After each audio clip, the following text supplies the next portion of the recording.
உளுந்தூர்பேட்டை தொகுதியில் போட்டியிடும் தேமுதிக தலைவர் விஜயகாந்த் தனது வேட்புமனுவை இன்று தாக்கல் செய்ய அங்கு தேர்தல் அலுவலகத்துக்கு வந்துள்ளார்.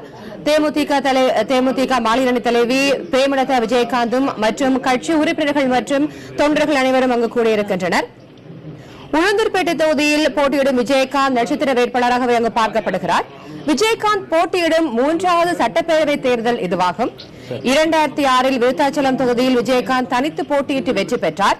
அதனைத் தொடர்ந்து 2011 ரிஷிவந்தியம் தொகுதியில் அதிமுக கூட்டணியில் போட்டியிட்டு வெற்றி பெற்றார். மீண்டும் சட்டப்பேரவை தேர்தலில் தற்போது உளுந்தூர்பேட்டை தொகுதியில் அவர் போட்டியிடுகிறார்.